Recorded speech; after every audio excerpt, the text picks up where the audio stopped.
একদিকে বাংলাদেশে অরাজকতা, অন্যদিকে পাকিস্তানে অপারেশন সিন্ধু। এই পরিস্থিতিতে সীমান্তে বাড়তি নজর দিচ্ছে ভারত।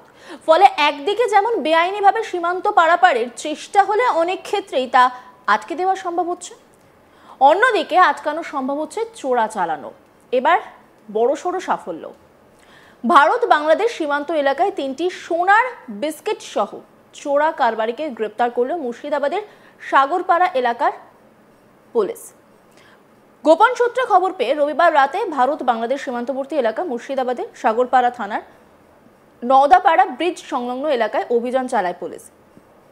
ওই এলাকায় অভিযান চালানোর সময় এক যুবককে ঘোরাফেরা করতে দেখে সন্দেহ হয়, তাকে আটক করে তল্লাশি চালানো হয়। তল্লাশির সময় তার কাছ থেকে তল্লাশি চালিয়ে উদ্ধার হয় 3টি সোনার বিস্কিট, ওজন 523 গ্রাম। এরপরে ওই যুবককে গ্রেপ্তার করে পুলিশ। ধৃতের নাম মিলন শেখ, বয়স 26, তার বাড়ি সাগরপাড়ার চরকামারি এলাকায়। পুলিশ সূত্রে আরও জানা গিয়েছে, ধৃত মিলন শেখ দীর্ঘদিন ধরে সোনা চোরাচালানের সঙ্গে জড়িত ছিল। তার কাছে সোনার বৈধ কোনো কাগজপত্র পাওয়া যায়নি। কোথা থেকে সোনা নিয়ে আসা হয়েছিল এবং কোথায় তা পাচার করা হতো সেই সমস্ত বিষয়ে জিজ্ঞাসাবাদ করছে পুলিশ। একই সঙ্গে এই চক্রে আরও কারা জড়িত সেই বিষয়েও জানার চেষ্টা করছেন তদন্তকারীরা।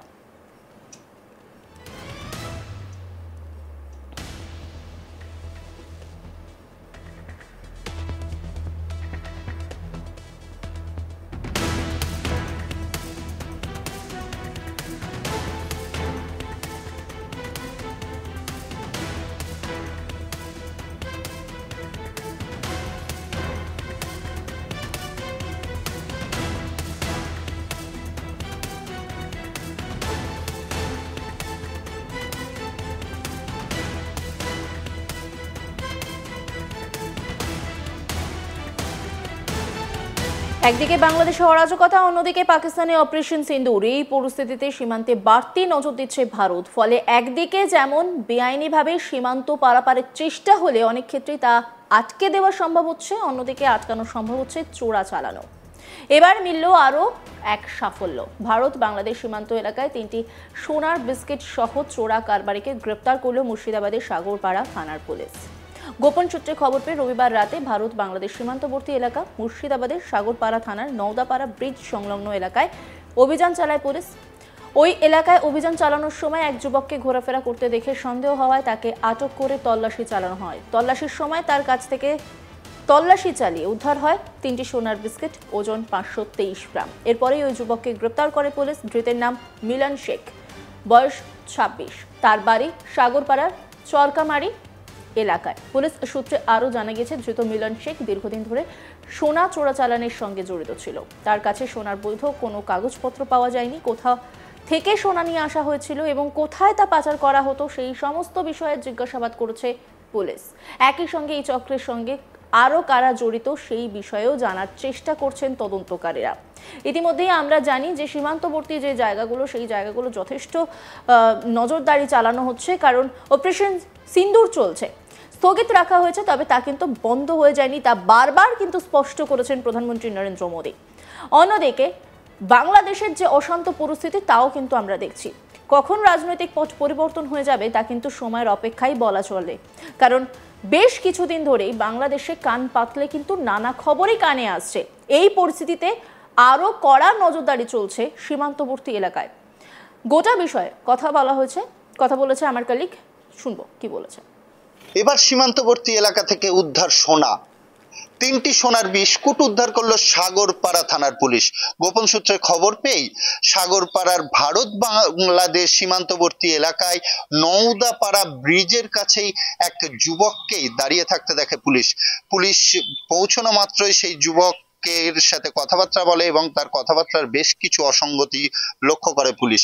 সেই যুবককে আটক করে এবং তাকে তল্লাশি চালাতেই উদ্ধার হয় 523 গ্রাম ওজনের 3টি সোনার বিস্কুট। এই সোনার বিস্কুট পাচারের উদ্দেশ্যেই এই সীমান্তবর্তী এলাকায় যুবক ছিল বলেই প্রাথমিক অনুমান, কারণ এই সোনার কোনো রকম কাগজ দেখাতে পারেনি, বৈধ কাগজ দেখাতে পারেনি যুবকের নাম মিলন শেখ, বাড়ি সাগরপাড়া থানার কাকড়ামারি এলাকায়। এই এলাকারই যুবক মিলন শেখ কি উদ্দেশ্যে এই সোনার 3টি বিস্কুট নিয়ে আসছিল বাংলাদেশ থেকে, সেই বিস্কুট নিয়ে ভারতবর্ষের সীমান্তে ঢুকেছে কিনা, ভারতে ঢুকেছে কিনা সেই বিষয়ে তদন্ত করছে। পাশাপাশি এই বিস্কুট কার হাতে দিত, এই সোনার বিস্কুট, এই বহুমূল্যের সোনার বিস্কুট প্রায় 523 গ্রাম ওজন বলেই জানা যাচ্ছে পুলিশ সূত্রে। যে এই 3টি বিস্কুট উদ্ধার করে মিলন শেখের কাছ থেকে। মিলন শেখ কে যখন জিজ্ঞাসাবাদ করে পুলিশ যে তিনি এই সোনার বিস্কুট কোথা থেকে পেলেন, কোথায় নিয়ে যাচ্ছিলেন, তিনি সেইভাবে সদুত্তর দিতে পারেননি। পাশাপাশি এই বিস্কুটের যে বৈধ নথি, যে কাগজ, সেই কাগজও দেখতে চাই পুলিশ, সেই কাগজও তিনি দেখাতে পারেননি। তারপরেই মিলন শেখকে পুলিশ আটক করে এবং যেটুকুটা পুলিশের প্রাথমিক সূত্রে অনুমান যে মিলন শেখ কোনো পাচারকারীর সাথে যুক্ত আছেন, তিনি নিজেও হয়তো সোনা পাচারের সাথে যুক্ত আছেন কিনা সেই বিষয়ে তদন্ত করছে পুলিশ। তবে তাকে তোলা হয়েছে মহকুমা আদালতে, 7 দিনের পুলিশি হেফাজত সেই তোলা হয়েছে, কারণ পুলিশ তাকে আবার নিয়ে এসে ইন্টারোগেশন করতে চাই, তাকে জিজ্ঞাসাবাদ করে কি বেরিয়ে আসছে, এই সোনার বিস্কুটের উৎস কি, কার হাতে এই সোনার বিস্কুটগুলি তিনি তুলে দিতেন, কি কারণের উদ্দেশ্যেই তিনি ওই এলাকায় ঘোরাফেরা করছিলেন, আরো কিছু লোক এই চোরা পাচারকারীর সাথে যুক্ত আছে কিনা, এই বিষয়ে সমস্ত কিছু বের করার উদ্দেশ্যেই তাকে পুলিশ হেফাজতে নিয়ে আসা হচ্ছে। তবে এই সীমান্তবর্তী এলাকাতে প্রতিনিয়তই স্মাগলিং চলেই, এমনই চিত্রই ধরা পড়ছে, প্রতিনিয়তই বাংলাদেশিও ধরা পড়ছে। এত অনায়াসে মুর্শিদাবাদ থেকে বাংলাদেশ, যেহেতু পুরোটাই বলাই যেতে পারে যে ওপেন, কোনো কাঁটাতারের বেড়া নেই, সেহেতু অবাধেই আচরণ করতে পারে এই চোরা পাচারকারীরা। কারণ বিএসএফ প্রতিটা মুহূর্ত কড়া নজরদারি চালালেও কিছুটা সুযোগ পেলেই এই চোরা পাচারকারীরা তারা ভারতেও ঢুকে পড়ে, আবার ভারত থেকেও কিছু বের করে নিয়ে গিয়ে বাংলাদেশ চলে যেতে পারে। কাজেই এই চোরা পাচারকারীদের স্বর্গ হচ্ছে মুর্শিদাবাদ, এটা বলাই যেতে পারে। চোরা পাচারকারীরা মুর্শিদাবাদটাকে একদম তাদের করিডোর হিসেবেই ব্যবহার করে। মুর্শিদাবাদের সীমান্তে যেহেতু কোনো ফেন্সিং নেই, সেই কারণে এই চোরা পাচারকারীদের পাচারের অনেকটাই সুবিধা হয়।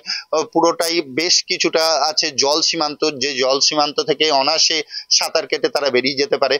আবার পাশাপাশি চর এলাকা যেগুলি আছে সেগুলিতেও তারা গা ঢাকা দিয়ে কোনোভাবে এই এলাকায় ঢুকে যেতে পারে। কাজেই এই চোরা পাচারকারীদের এলাকাই হয়ে উঠেছে মুর্শিদাবাদ, কারণ প্রতিনিয়তই বাংলাদেশ ভারতের যে বর্ডার এলাকা থেকে কোনো সময় বাংলাদেশি ধরা পড়ছে, কোনো সময় আবার চোরা পাচারকারী, প্রতিনিয়তই এই চিত্রই আমরা দেখতে পাচ্ছি। কাজেই বাংলাদেশিদের থাকার ব্যাপারেও বাংলাদেশিরা এসে এখানে পরিযায়ী শ্রমিকের কাজ করছে, সেই চিত্র আমরা দেখেছি। বাংলাদেশি প্রতিনিয়ত ধরা পড়ছে। কাজেই বাংলাদেশ সীমান্ত যে বর্তী এলাকা, সেই এলাকাগুলিতে এই ধরনের চোরা পাচারকারীদের স্বর্গরাজ্য হয়ে উঠেছে, একথা বলাই যেতে পারে। সেই কারণেই আবারও সাগরপাড়া থানার পুলিশের একটি বড় সাফল্য, প্রায় 523 গ্রাম ওজনের 3টি সোনার বিস্কুট, মোট যার ওজন 523 গ্রাম, সেই সোনার বিস্কুট উদ্ধার করেছে এবং একজনকে গ্রেপ্তার করেছে। যাকে গ্রেপ্তার করেছে তার নাম হচ্ছে মিলন শেখ। তার বাড়ি জানা যাচ্ছে যে মুর্শিদাবাদের সাগরপাড়া থানার অন্তর্গত কাকড়ামারি এলাকাতেই। অন্যান্য খবরের আপডেটের জন্য অবশ্যই নজর রাখুন আজ তাক বাংলার ইউটিউব স্ট্রিমিংয়ে। লাইক, কমেন্ট, শেয়ার এবং সাবস্ক্রাইব করতে ভুলবেন না।